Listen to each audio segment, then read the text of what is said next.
ಹಿರಿಯ ಮತ್ತು ಕಿರಿಯ ಪ್ರಾಥಮಿಕ ಶಾಲೆಗಳಿಗೆ 5ನೇ ತರಗತಿಯ ಪರೀಕ್ಷಾ ಸಿದ್ಧತೆ. ಪರೀಕ್ಷಾ ತಯಾರಿಯ ಪ್ರಮುಖ ಸಲಹೆಗಳು.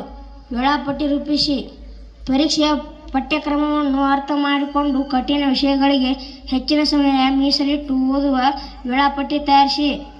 ಸಕ್ರಿಯ ಕಲಿಕೆ. Active learning. ಕೇವಲ ಓದುವ ಬದಲು ನೋಟ್ಸ್ ಮಾಡಿಕೊಳ್ಳಿ. ಚಿತ್ರಗಳನ್ನು ಬಿಡಿಸಿ ಮತ್ತು ಮೈಂಡ್ ಮ್ಯಾಪಿಂಗ್ ಬಳಸಿ ಸಂಕೀರ್ಣ ವಿಷಯಗಳನ್ನು ನೆನಪಿಟ್ಟುಕೊಳ್ಳಿ.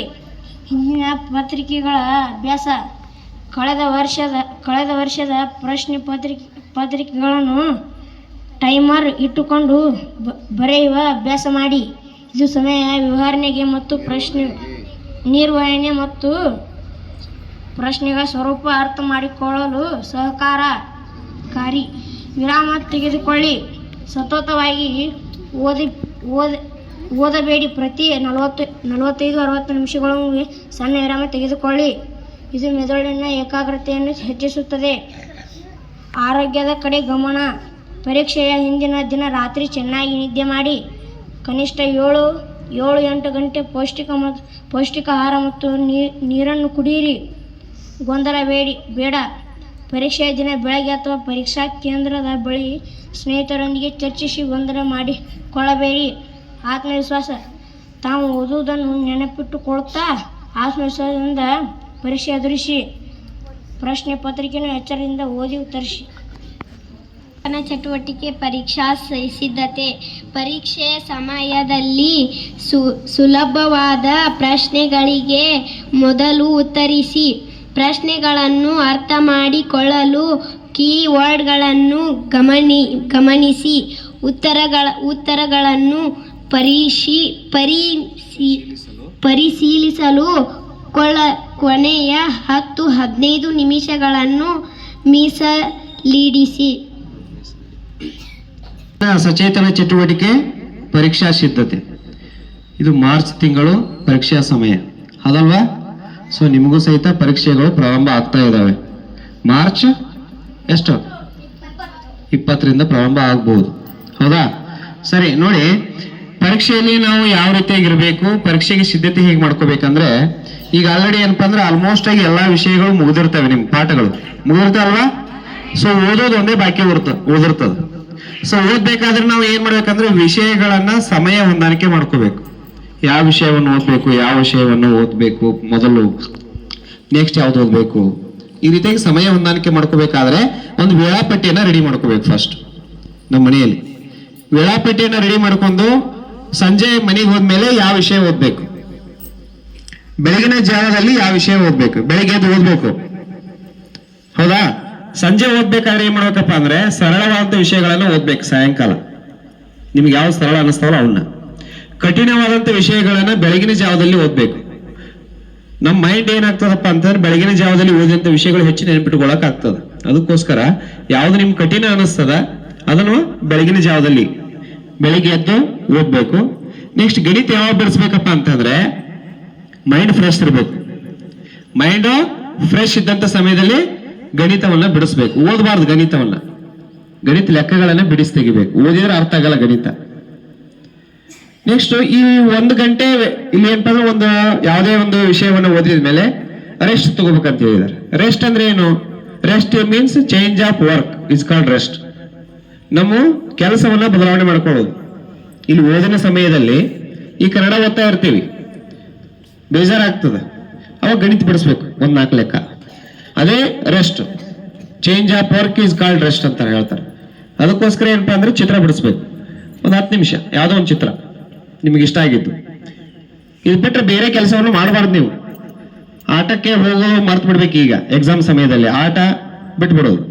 ಆದ್ರೆ ಊಟದ ಟೈಮ್ ಊಟ ಮಾಡ್ಬೇಕು. ಊಟ ಸಮಯ ಇರ್ತದ, ಆ ಸಮಯಕ್ಕೆ ತಕ್ಕಂತೆ ಊಟ ಮಾಡಿ ಸರಿಯಾಗಿ ನಿದ್ದೆ ಮಾಡಿ. ರಾತ್ರಿ 10 ಗಂಟೆಗೆ ಮಲಗಿದ್ರಪ್ಪ ಅಂದ್ರೆ ಬೆಳಿಗ್ಗೆ 6 ಗಂಟೆ ತನಕ ಅಥವಾ 5:30 ತನಕ ಮಲಗಬೇಕು.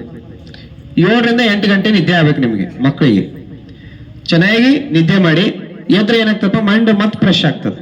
ಮಲಗುವತ್ತೆ ಒಂದು ಟಿಪ್ಸ್ ಇದೆ, ಕೆಲವೊಂದು ಟಿಪ್ಸ್ ಗಳನ್ನ ತಿಳ್ಕೊಬೇಕು. ಮಲಗುವಾಗ ನೀವು ಓದಿರ್ತೀರಿ, ಮನೆಗೆ ಹೋಗ್ಬಿಟ್ಟು ಊಟ ಮಾಡ್ತೀರಿ, ಊಟ ಮಾಡಿದ್ಮೇಲೆ ಮತ್ತೆ ಓದ್ತೀರಿ, ಓದಿದ ಮ್ಯಾಗ ಮಲಗುವಾಗ ಓದ್ಬೇಕು, ಮಲ್ಕೊಂಡು ಓದ್ಬೇಕು. ಮಲ್ಕೊಂಡು ಓದೋದಂದ್ರೆ ಹೆಂಗ್ ಗೊತ್ತಾ? ಮಲಗಿರ್ತೀವಿ, ಓದಿದ್ದು ನೆನಪು ಮಾಡ್ಕೊಳ್ಳೋದು, ಅದಕ್ಕೆ ಮಲ್ಕೊಂಡು ಓದೋದು ಅಂತ ಹೇಳ್ತೀವಿ ನಾವು. ಓದಿದ್ದನ್ನ ನೆನಪಿಟ್ಟುಕೊಳ್ಳೋದು, ನೆನಪು ಮಾಡ್ಕೋದು. ನಾನೇನು ಓದ್ದೆ ಇವತ್ತು ಸಾಯಂಕಾಲ, ಮಲಗಿದಾಗ ನೆನಪು ಮಾಡ್ಕೋಬೇಕು. ಯಾವಾಗ ನಾವು ಓದಿದ್ದನ್ನ ಮಲಗುವಾಗ ನೆನಪು ಮಾಡ್ಕೋತೀವಿ, ಅದು ನಮ್ಮ ಪರ್ಮನೆಂಟ್ ಮೆಮೊರಿಗೆ ಹೋಗ್ತದೆ.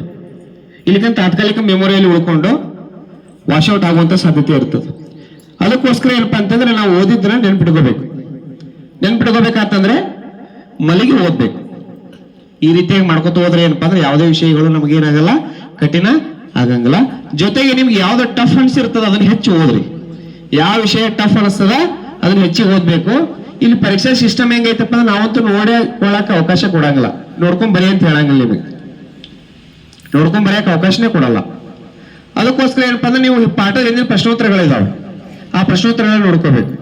5, 6, 7ನೇ ತರಗತಿ ವಿದ್ಯಾರ್ಥಿಗಳು LBA ಪ್ರಶ್ನೆಗಳಿದಾವೆ. LBA ಪ್ರಶ್ನೆಗಳ ಆಧಾರಿತ ಪ್ರಶ್ನೆ ಪತ್ರಿಕೆನ ಬರ್ತದೆ. ಆ ಪ್ರಶ್ನೆಗಳನ್ನ ಉತ್ತರಗಳನ್ನ ನೋಡ್ಕೋಬೇಕು. LBA ಒಂದು ಟೈಮ್ ಟೇಬಲ್ ನೀವೇ ಹಾಕೊಂಡ್ಬಿಡಿ. ಒಂದು ಟೈಮ್ ಟೇಬಲ್ ನಿಮ್ಗೆ ಅನುಕೂಲ ಆದಂತ ಒಂದು ಟೈಮ್ ಟೇಬಲ್ ಹಾಕೊಂಡು ಕನ್ನಡ ಎಷ್ಟು ಸಮಯ, ಇಂಗ್ಲಿಷ್ ಎಷ್ಟು ಸಮಯ, ಹಿಂದಿ, ಗಣಿತ, ವಿಜ್ಞಾನ, ಸಮಾಜ ವಿಜ್ಞಾನ ಎಲ್ಲಾ ವಿಷಯಗಳು ಬರುವ ಹಾಗೆ ನೋಡ್ಕೋಬೇಕು. ಒಂದೇ ನನಗೊಂದು ವಿಷಯ ಬಹಳ ಇಷ್ಟ ಐತೆ ಅದನ್ನ ಓದ್ತೀನಿ ಅಂತ ಹಂಗ್ ಮಾಡಬಾರ್ದು.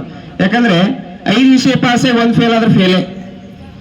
ಅದಕ್ಕೋಸ್ಕರ ಏನಪ್ಪಾ ಅಂದ್ರೆ ಎಲ್ಲಾ ವಿಷಯಗಳನ್ನ ನಾವು ಏನಪ್ಪಾ ಅಂತಂದ್ರೆ ಪ್ರಿಫರೆನ್ಸ್ ಕೊಟ್ಟು ಓದ್ಬೇಕು. ಎಲ್ಲಾ ವಿಷಯಕ್ಕೆ ನಾವು ಪ್ರಿಫರೆನ್ಸ್ ಕೊಟ್ಟು ಓದಿದ್ರೆ ನಾವು ಪಾಸ್ ಆಗ್ಬೋದು ಈಸಿಯಾಗಿ. ಜೊತೆಗೆ ಏನಪ್ಪಾ ಅಂದ್ರೆ ಪರೀಕ್ಷಾ ಸಮಯದಲ್ಲಿ ಪರೀಕ್ಷೆ ಬಂದಿರ್ತೀವಿ, ಎಕ್ಸಾಮ್ ಬರಿತಾ ಇರ್ತೀವಿ. ಎಕ್ಸಾಮ್ ಬರೆಯುತ್ತೆ ಫಸ್ಟ್ ಯಾವ್ದು ಬರೀಬೇಕು ಅಲ್ಲಿ ಏನು ವಿದ್ಯಾರ್ಥಿನಿ ಮೊದಲು ನಮಗೆ ಸರಳವಾದ ಪ್ರಶ್ನೆಗಳನ್ನು ಬರೀಬೇಕು. ನಮಗೆ ಯಾವ್ದು ಸರಳ ಇರ್ತದೆ ಅವನು ಬರೀಬೇಕು. ಪ್ರಶ್ನೆಗೆ ಉತ್ತರಗಳನ್ನು ಪೂರ್ಣ ವಾಕ್ಯದಲ್ಲೇ ಬರೀಬೇಕು. ಶಾರ್ಟ್ಕಟ್ ಬರೀಬಾರ್ದು. ಶಾರ್ಟ್ಕಟ್ ಬರೀತಿರ್ತಾರೆ ಕೆಲವೊಬ್ರು, ಹಂಗೆ ಬರೀಬಾರ್ದು. ಪೂರ್ಣ ವಾಕ್ಯದಲ್ಲಿ ಉತ್ತರಗಳನ್ನು ಬರೀಬೇಕು. ಜೊತೆಗೆ ಸರಳವಾಗಿದ್ದನ್ನು ಬರೀರಿ. ಆಮೇಲೆ ಏನ್ ಮಾಡ್ಬೇಕಪ್ಪ ಅಂದ್ರೆ ನಿಮ್ಗೆ ಯಾವ್ದು ಕಠಿಣ ಅನ್ಸಿರ್ತಾವಲ್ಲ ಕೊನೆಗೆ ಏನಪ್ಪಾ ಅಂತಂದ್ರೆ ವಿಚಾರ ಮಾಡಿ ಬರೀಬೇಕು. ನಮ್ಮ ಟೈಮ್ ಟೇಬಲ್ ಹೆಂಗಿರ್ಬೇಕಪ್ಪ ಅಂದ್ರೆ ಪರೀಕ್ಷಾ ವೇಳೆಯಲ್ಲಿ ನಾವು ಎಕ್ಸಾಮ್ ಮುಗಿದ್ರು ಇನ್ನೂ 10-15 ನಿಮಿಷ ಉಳಿಬೇಕು. ನಮ್ದು 10-15 ನಿಮಿಷ ಉಳಿದ್ಬಿಟ್ಟು ಕೊನೆಗೆ ಏನ್ ಮಾಡಬೇಕಪ್ಪ ಅಂದ್ರೆ ನಾವು ಬರೆದಂತ ಉತ್ತರಗಳು ಸರಿ ಇದಾವಲ್ಲ ಅಂತ ಒಂದ್ಸಾರಿ ಪರಿಶೀಲಿಸ್ಬೇಕು. ಒಂದ್ಸಾರಿ ಉತ್ತರಗಳನ್ನ ನಾವು ಪರಿಶೀಲಿಸ್ಬೇಕು. ಯಾವ್ದು ಸರಿ ಬರ್ದಿದೇನೋ ಇಲ್ವೋ, ಏನು ಯಾವ್ದಾದ್ರು ಬಿಟ್ಟು ಹೋಗಿದೇನೋ ಪ್ರಶ್ನೆಗಳನ್ನ ಒಂದ್ಸಾರಿ ಗಮನಿಸ್ಬೇಕು. ನೆಕ್ಸ್ಟ್ ಪ್ರಶ್ನೆ ಸಂಖ್ಯೆಗಳಿರ್ತಾವ. ಪ್ರಶ್ನೆ ಮೇನ್ ಕ್ವಶನ್ ಇರ್ತದ, ಅದ್ರ ಜೊತೆಗೆ ಸಬ್ ಕ್ವಶನ್ಸ್ ಇರ್ತಾವ. ಪ್ರಶ್ನೆ ಸಂಖ್ಯೆ 1 ರೋಮನ್ ಸಂಖ್ಯೆ ಇರ್ತಾವ, ಮೇನ್ ಕ್ವಶನ್ಗಳು ಅವನ್ನ ಹಾಕಿದ್ವಿ ಇಲ್ಲ ನೋಡ್ಬೇಕು. ಅದ್ರ ಜೊತೆಗೆ ಏನಪ್ಪಾ ಅಂದ್ರೆ ಸಬ್ ಕ್ವಶನ್ಸ್ ಇರ್ತಾವ. 1, 2, 3, 4 ಆಮೇಲೆ ಮತ್ತೆ 1, 2, 3, 4 ಹಿಂಗ ಇರ್ತಾವ. ಸೊ ಅವನ್ನ ಹಾಕಿದ್ವಿ ಇಲ್ಲ ಅಂತ ನೋಡ್ಬೇಕು. ನಾವು ಉತ್ತರ ಬರೆದ್ರು ಕ್ವಶನ್ ನಂಬರ್ ಬರ್ಲಿಕ್ಕೆ ಮಾರ್ಕ್ಸ್ ಕೊಡಂಗಿಲ್ಲ. ನೆನ್ಪಿಟ್ಕೊಳ್ಳಿ, ನಾವು ಉತ್ತರ ಬರೆದ್ರು ಕ್ವಶನ್ ನಂಬರ್ ಬರ್ಲಿಕ್ಕಪ್ಪ ಮಾರ್ಕ್ಸ್ ಕೊಡಂಗಿಲ್ಲ. ನಾನಂತೂ ಕೊಡಂಗಿಲ್ಲ. ಅಲ್ಲಿ ಎಕ್ಸಾಮ್ನಾಗೂ ಕೊಡಂಗಿಲ್ಲ. SSLC ವ್ಯಾಲ್ಯೂಷನ್ ದಲ್ಲಿ ಕೊಡಲ್ಲ, PUC ವ್ಯಾಲ್ಯೂಷನ್ ದಲ್ಲಿ ಕೊಡಲ್ಲ. ಜೊತೆಗೆ ನಿಮ್ಮ ನಂಬರ್ ಹಾಕೋದು ಮರಿಬಾರದು. ನಿಮ್ಮ ನಂಬರ್ ಹಾಕೋದನ್ನು ಮರಿಬಾರದು. ನಿಮ್ಮ ನಂಬರ್ ಇರ್ತದೆ ಒಂದು SATS ನಂಬರ್, ನಾವು SATS ನಂಬರ್ ಅನ್ನು ಹಾಕಿರ್ತೀವಿ, ಅದನ್ನ ಹಾಕೋದನ್ನು ಮರಿಬಾರದು. ಅದನ್ನ ಅಕಸ್ಮಾತ್ ಹಾಕ್ಲಿಕ್ಕಂದ್ರೆ ವ್ಯಾಲ್ಯೂಷನ್ ಮಾಡಂಗಿಲ್ಲ ನಾವು. SSLC ಯಲ್ಲಿ, PUC ಯಲ್ಲಿ, ಡಿಗ್ರಿಯಲ್ಲಿ ಯಾವುದೇ ಇರಲಿ ನಮ್ಮ ನಂಬರ್ ಅನ್ನ ಹಾಕೋದು ನಾವು ಮರ್ತೀವಿ ಅಂದ್ರೆ ಅಲ್ಲಿ ವ್ಯಾಲ್ಯೂಷನ್ ಮಾಡಂಗಿಲ್ಲ. ಇಂಥ ಒಂದು ಘಟನೆ ನಮ್ಮ ಫ್ರೆಂಡ್ಗೆ ಆಗಿತ್ತು. ಅವ್ರ ಸರ್ ಅದಾರ, MSc ಎಕ್ಸಾಮ್ ಬರೆಯಕ್ಕೆ ಹೋಗಿದ್ರು, ನಂಬರ್ ಹಾಕಿದ್ದಿಲ್ಲ ಅವರು. ರಿಸಲ್ಟ್ ಬಂತು, ಅವ್ರ ರಿಸಲ್ಟ್ ಬಂದಿದ್ದಿಲ್ಲ. ಜೊತೆ ಹೋಗಿ ಕುವೆಂಪು ಯೂನಿವರ್ಸಿಟಿ ಇದಕ್ಕೆ ಶಿವಮೊಗ್ಗಕ್ಕೆ ಹೋಗ್ಬಿಟ್ಟು ಅವ್ರು ಏನಪ್ಪಾ ಅಂದ್ರೆ ನಂಬರ್ ಹಾಕಿ ಫೈನ್ ಕಟ್ಟಿದ್ರು. ಅವರು ದಂಡ ಕಟ್ಟಿ ನಂಬರ್ ಹಾಕಿ ರಿಸಲ್ಟ್ ತಗೊಂಡ್ಬಂದ್ರು ವಾಪಸ್. ಸೊ ಹೀಗೆ ಆಗುವಂತ ಸಾಧ್ಯತೆ ಇರ್ತದೆ. ಅದಕ್ಕೋಸ್ಕರ ಆ ರೀತಿ ಆಗ್ಬಾರ್ದು.